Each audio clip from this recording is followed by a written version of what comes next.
بسم اللہ الرحمن الرحیم۔ قرآنی فیصلے ہماری بصیرت کے مطابق کتاب کا حصہ اول پیش کیا جا رہا ہے۔ ایسے متعدد امور کے متعلق جنہیں سمجھا کچھ جاتا ہے اور وہ ہیں کچھ اور۔ سورہ نساء میں ہے فبظلم من الذين هدوا حرمنا عليهم طيبات أحلت لهم 4/160۔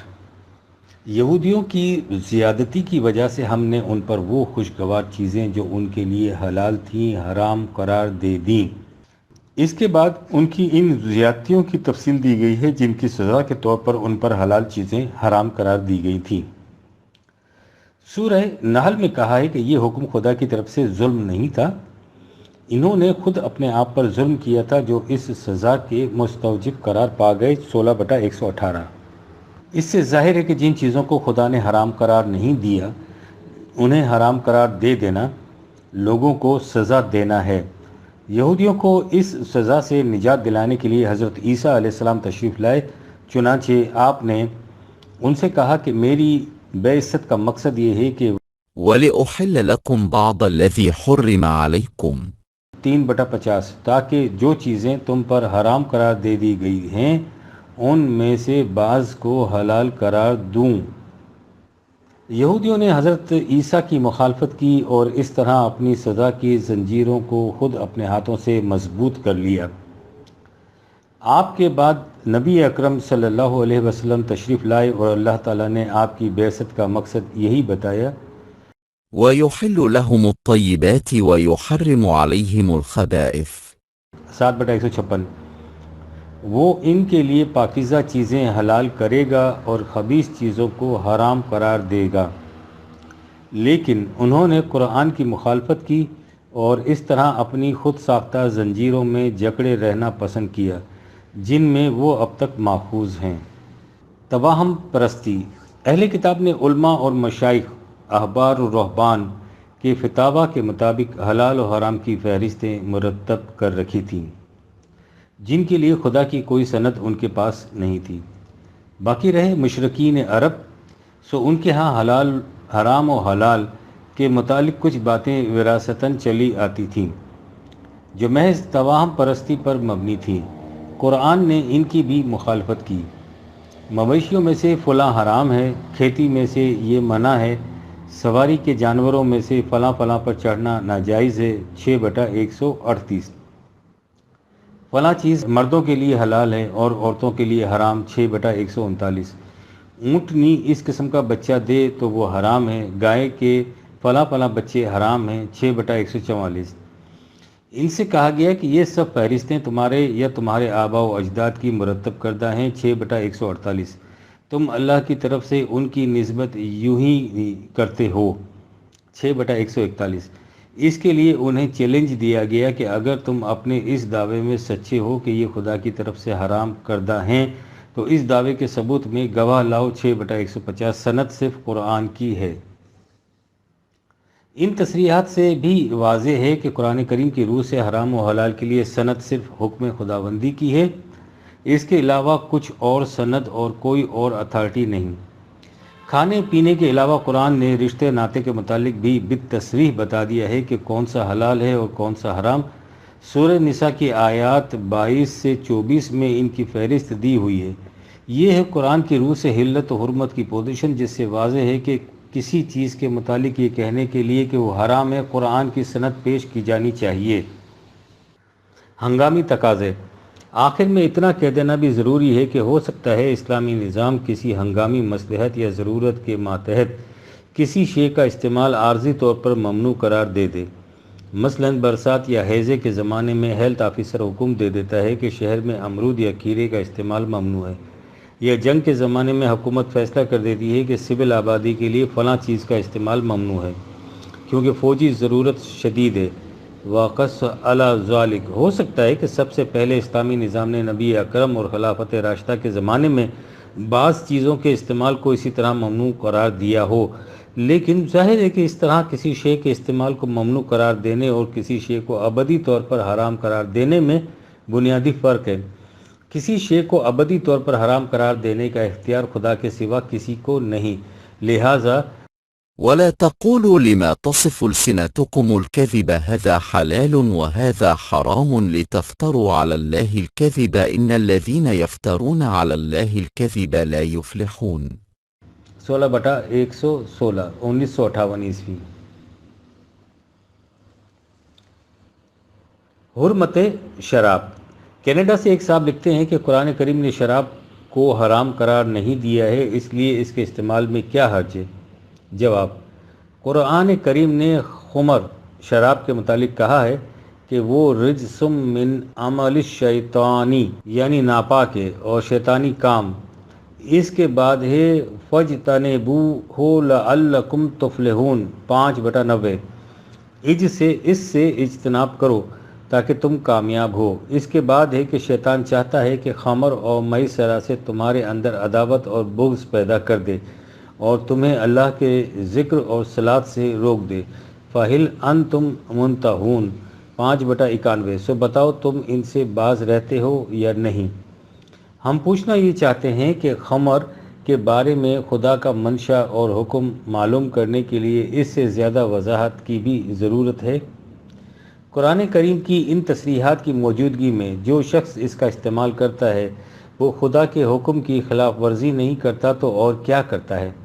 قرآن کریم نے بعض چیزوں کو حرام قرار دیا ہے، بعض کے متعلق کہا ہے کہ وہ اسم ہیں، عدوان ہیں، کہیں کہا ہے کہ ان چیزوں سے مجتنب رہو، ان کے قریب تک نہ جاؤ۔ ظاہر ہے کہ قانون کی روح سے مختلف جرموں کی سزائیں مختلف ہوتی ہیں۔ یہ امتیازات قانونی سزاؤں کے متعلق ہیں۔ جب اسلامی ضابطۂ قوانین مرتب کیا جائے تو اس وقت یہ دیکھنا ہوگا کہ فلاں جرم کو قرآن کریم نے کس درجے میں رکھا ہے، اس کے مطابق اس کی سزا مقرر کی جائے گی۔ لہٰذا اگر قرآن کریم نے خمر کے لیے حرام کا لفظ استعمال نہیں کیا تو اس سے یہ جائز نہیں قرار پاتی، یہ ممنوع ہے، اور جس چیز کو خدا نے ممنوع قرار دیا ہے اس کا استعمال حکم خداوندی کی خلاف ورزی ہے اور اسے جائز سمجھنا قرآن سے انکار کے مترادف ہے۔ 1961 عیسوی۔ شراب کا استعمال بطور دوائی۔ 1 دسمبر میں ہم نے باب المرسلات کے تحت امتناع شراب کے حکم کی توضیح کی تھی۔ اس سلسلے میں مقامی میڈیکل کالج کے ایک طالب علم نے لکھا ہے کہ شراب کئی دواؤں کا جز ہے اور وہ دوائیں کئی امراض میں مفید اور مجرب ثابت ہوئی ہیں۔ چنانچہ وہ پوچھتے ہیں کہ کیا شراب کا یہ استعمال جائز ہے یا نہیں؟ جواب: اس قسم کے استفسارات ہمارے پاس اکثر و بیشتر آتے رہتے ہیں اور ہم ان کا جواب دینے میں تعامل برتتے ہیں۔ اس کی ایک خاص وجہ ہے، ہمارے تصور کے مطابق دین کوئی ذاتی شے نہیں، یہ ایک اجتماعی نظام ہے، اور اجتماعی نظام سے متعلق امور کا فیصلہ مفتیانہ حیثیت سے نہیں کیا جاتا، قانونی حیثیت سے کیا جاتا ہے۔ مثلا قرآن نے جن چیزوں کو حرام قرار دیا ہے، اسلامی حکومت میں ان کا استعمال قانونی جرم بھی ہوتا ہے۔ جب وہ حکومت اس کے استعمال اس کے متعلق قانون مرتب کرے گی تو وہ اس جرم سے متعلق تمام تفاصیل، اس کے تضمنات، اس کے عواقب اور مخصوص حالات میں مستثنیات وغیرہ سب کا ذکر کرے گی۔ اس کے بعد اس جرم کے متعلق ان تمام امور کو سامنے رکھ کر فیصلہ کیا جائے گا۔ قرآن نے اضطراری حالت میں حرام اشیاء کے استعمال کی بھی اجازت دی ہے۔ اضطراری حالت کسے کہتے ہیں، اس حالت میں ممنوع اشیاء کا استعمال کس حد تک جائز ہوگا وغیرہ، یہ تمام امور بھی قانون سے متعلق ہیں اور قانون ہی اس کا صحیح تعین کرے گا۔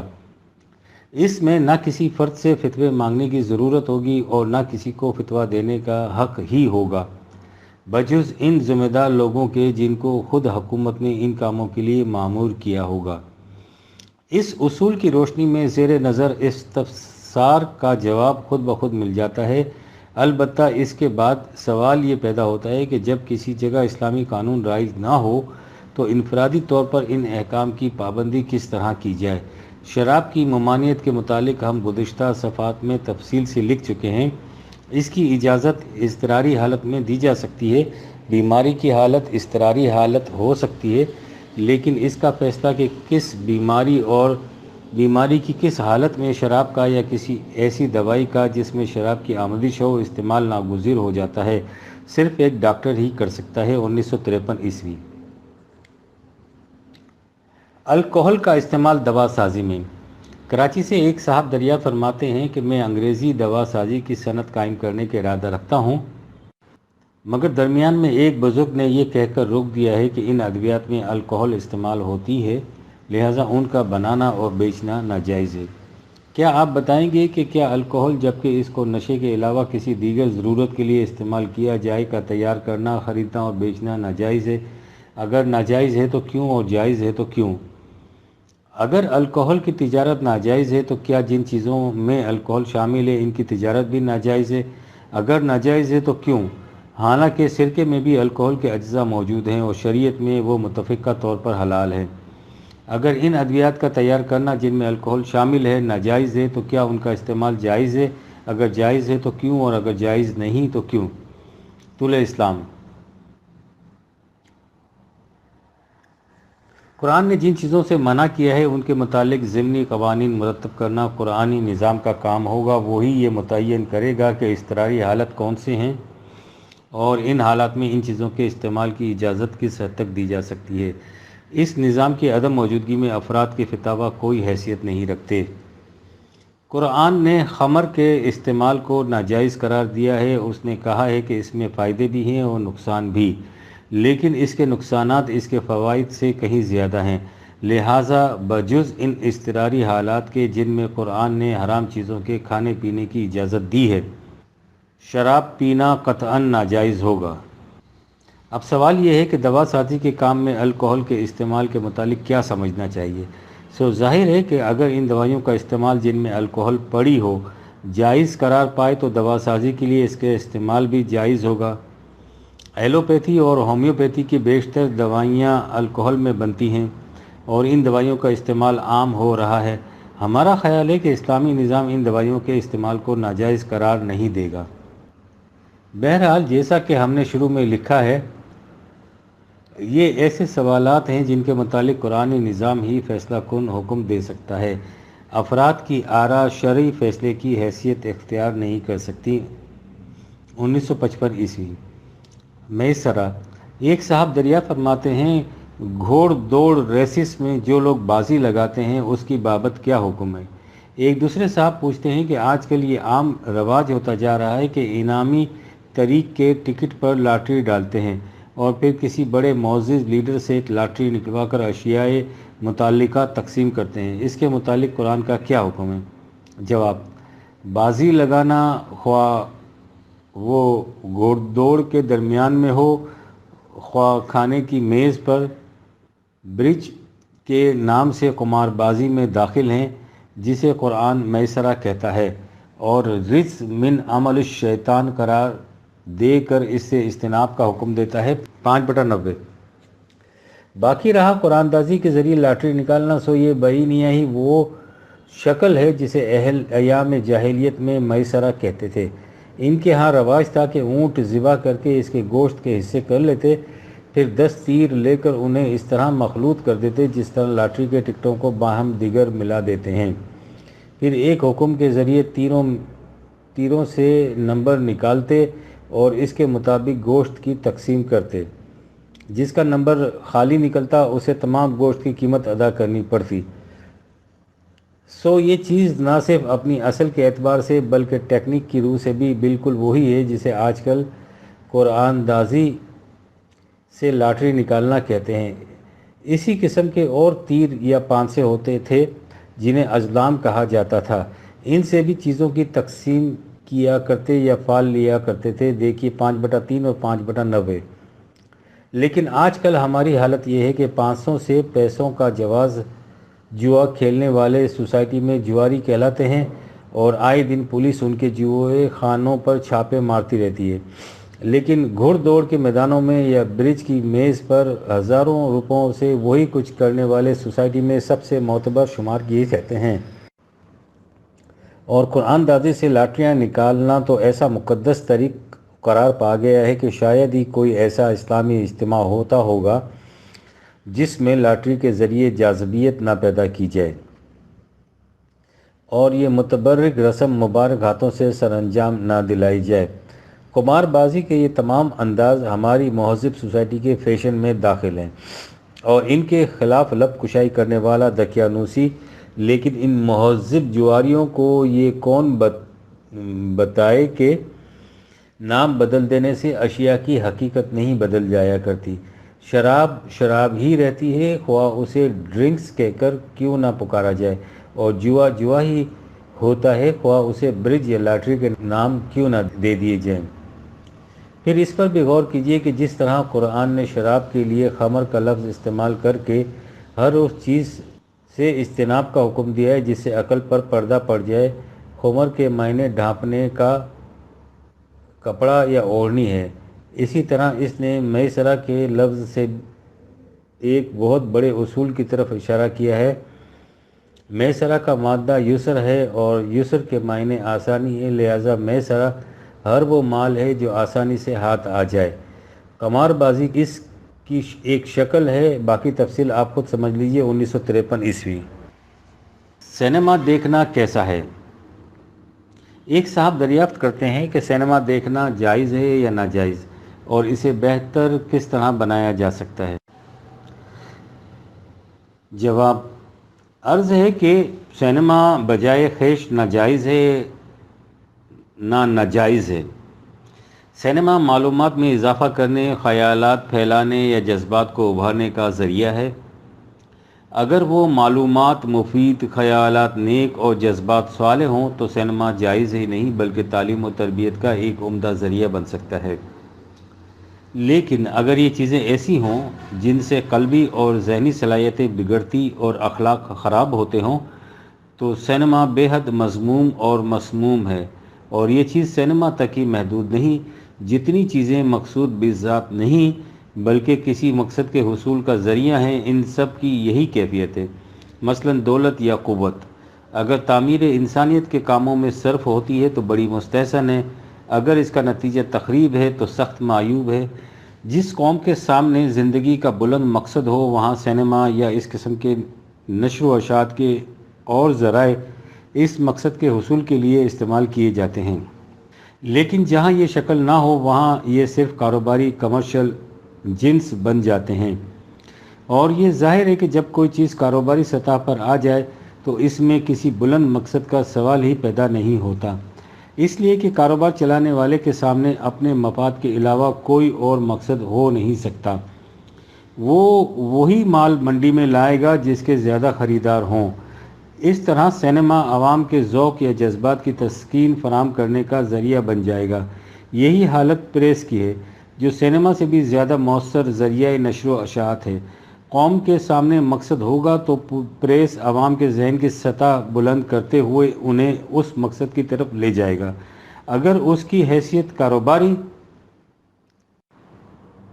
ہوگی تو وہ عوام کے رجحانات کا ساتھ دے گا اور انہی کے جذبات کی ترجمانی کرے گا، خواہ وہ رجحانات تو جذبات کیسے ہی کیوں نہ ہو۔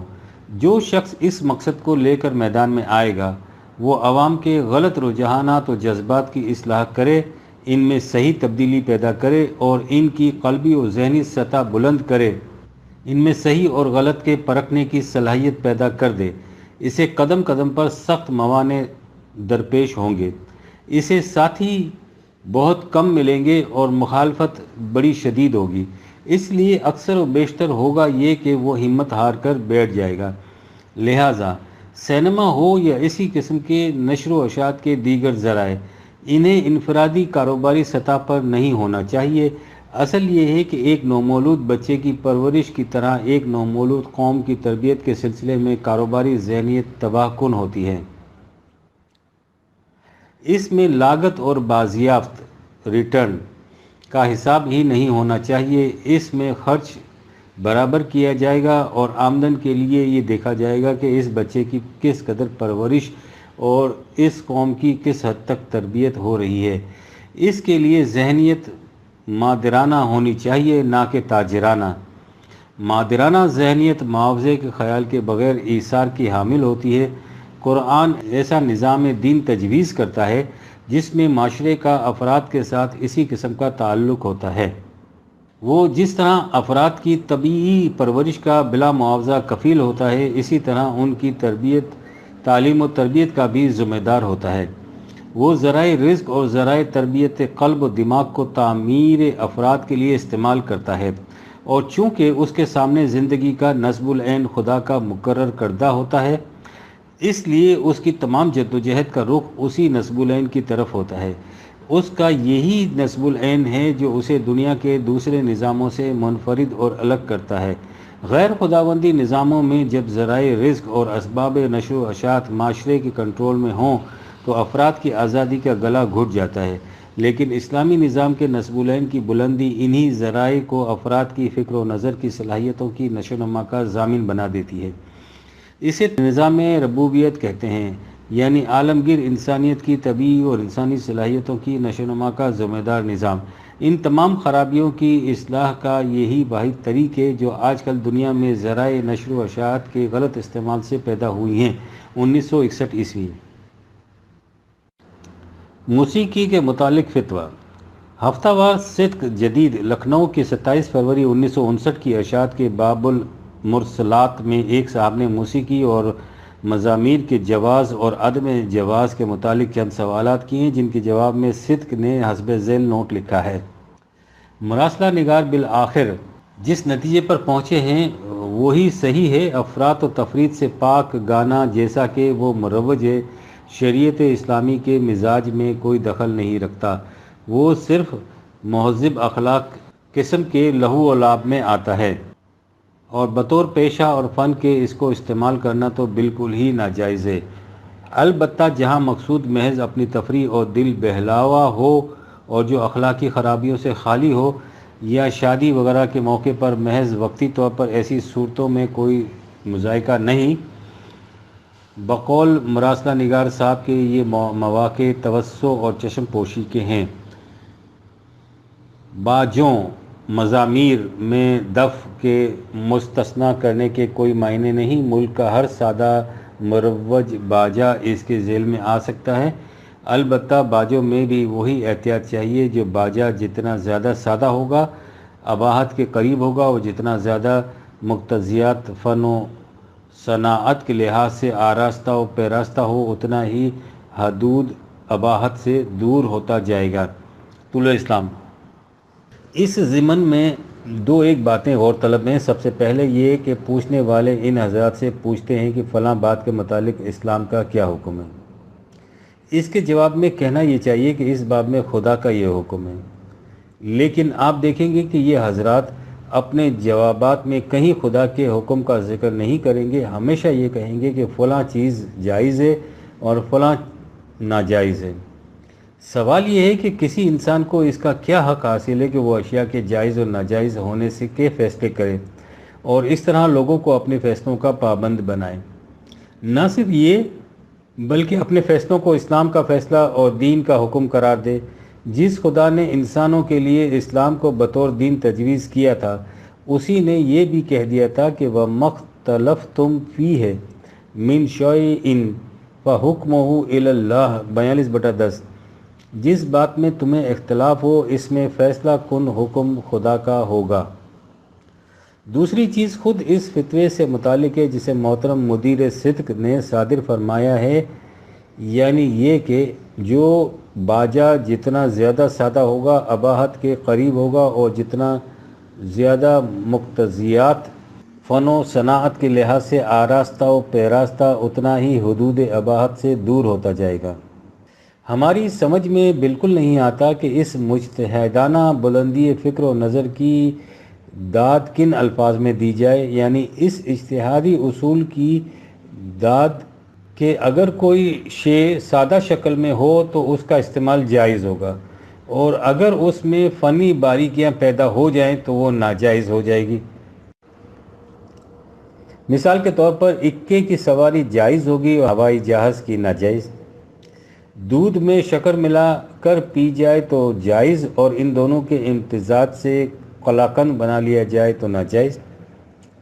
لٹھے کا تہبند باندھ لیا جائے تو جائز، اور اگر تھوڑی سی صنائی سے اس کا پاجامہ بنا لیا جائے تو ناجائز۔ اور پتلون یکسر حرام، کیونکہ اس میں صنعت کاری پاجامہ سے بھی آگے بڑھ جاتی ہے۔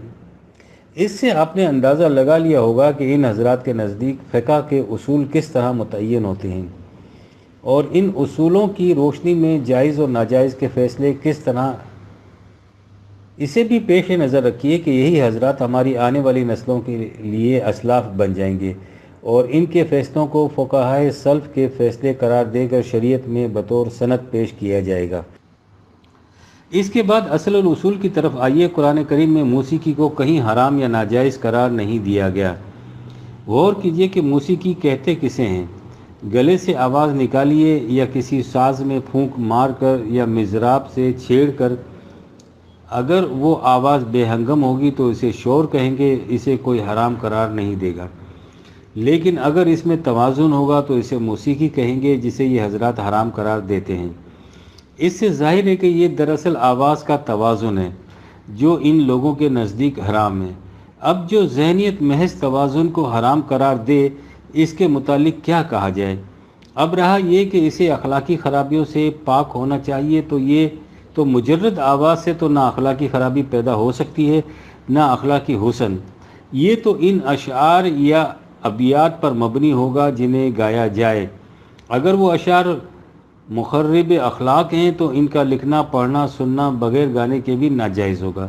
اس میں موسیقی بیچاری کا کیا قصور ہے اور اشعار پر ہی کیا موقوف ہے؟ مخرب اخلاق تو نثر بھی ناجائز ہوگی، حالانکہ اسے کوئی نہیں گاتا۔ اچھے لفظ، اچھے شعر، اچھی تصویر فطرت کے کسی حسین شاہکار وغیرہ کی طرح اچھی موسیقی میں ایک اثر ہوتا ہے، لیکن اس سے وہی لوگ متاثر ہو سکتے ہیں جو حسن ذوق رکھتے ہوں۔ بے حس انسان اس سے اثر اندوز نہیں ہو سکتا۔ اس کے اثر کا تعلق انسان کے اعصاب سے ہے۔ جو لوگ دیکھیں کہ اس سے ان کے اعصاب پر خوشگوار اثر ہوتا ہے، انہیں اس سے مستفید ہونا چاہیے۔ جو دیکھیں کہ ان کے اعصاب پر اس کا اثر اچھا نہیں پڑتا، انہیں اس سے محتاط رہنا چاہیے۔ جن لوگوں پر موسیقی سے وجد یا حال طاری ہو جاتا ہے، ان کے اعصاب کمزور ہوتے ہیں، انہیں اس سے محتاط رہنا چاہیے۔ تصویر، شاید ہی کوئی ماہ ایسا گزرتا ہو جس میں یہ استفسار موصول نہ ہوتا ہو کہ شریعت کی روح سے تصویر کھنچوانا یا اس کا اپنے پاس رکھنا کیسا ہے۔ طول اسلام میں اس کے متعلق ایک دو مرتبہ لکھا جا چکا ہے، اب اسے پھر دہرا دیا جاتا ہے۔ قرآن میں تصویر کی ممانعت کہیں نہیں، بلکہ حضرت سلیمان کے تذکار جلیلہ کے سلسلے میں مذکور ہے کہ ان کے پاس دور دراز ملکوں کے اجنبی صناع جمع تھے۔ يعملون له ما يشاء من محاريب وتماثيل 34/13 جو ان کی منشا کے مطابق بڑی بڑی محراب اور عمارتیں اور تماثیل تیار کرتے تھے۔ تماثیل تمثال کی جمع ہے اور تمثال میں تصاویر اور مجسمے دونوں شامل ہیں۔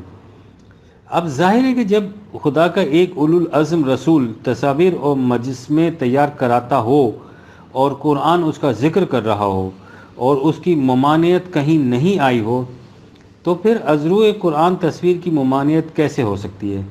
کہا یہ جاتا ہے کہ چونکہ تصویر سے انسان دوسرے انسان کی پرستش شروع کر دیتا ہے، اس لیے یہ ناجائز ہے۔ اس میں شبہ نہیں کہ ازمنۂ مظلمہ زمانہ جہالت میں انسان مظاہر پرست اور انسان پرست واقع ہوا تھا، اس لیے وہ مجسمات اور تصاویر کی پرستش شروع کر دیتا تھا، لیکن ہر مجسمہ اور ہر تصویر کی نہیں، بلکہ صرف انہی کے مجسموں اور تصویروں کی جن کی اسے پرستش مقصود تھی۔ اگر اس دلیل کو محکم تسلیم کر لیا جائے کہ انسان اللہ کے سوا جن چیزوں کی پرستش کرتا ہے انہیں باقی نہیں رہنے دینا چاہیے تاکہ دنیا سے شرک مٹ جائے، تو غور فرمائیے کہ اس سلسلہ کائنات میں کس کس چیز کو مٹانا نہیں پڑے گا۔ انسان پہاڑوں اور دریاؤں کی پرستش کرتا ہے، درختوں اور حیوانوں کی پرستش کرتا ہے، زمین کی اور اجرا میں سماوی چاند سورج ستاروں کی پرستش کرتا ہے۔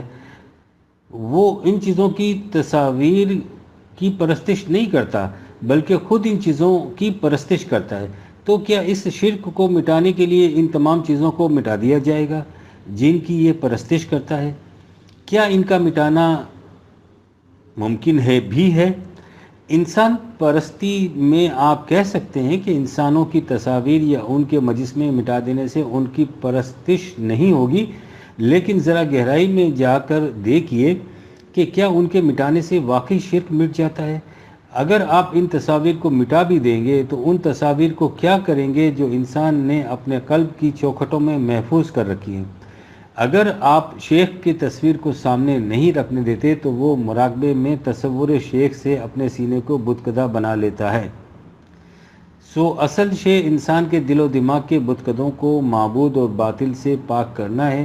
اگر ان کی تطہیر ہو جائے تو خارجی معبود، تصاویر اور مجسمے بلکہ زندہ انسان از خود فنا ہو جاتے ہیں، لیکن اگر ان میں یہ بت موجود ہوں تو محسوس و مشہود بتوں، تصویروں اور مجسموں کے استحصال سے بھی کچھ نہیں بنتا۔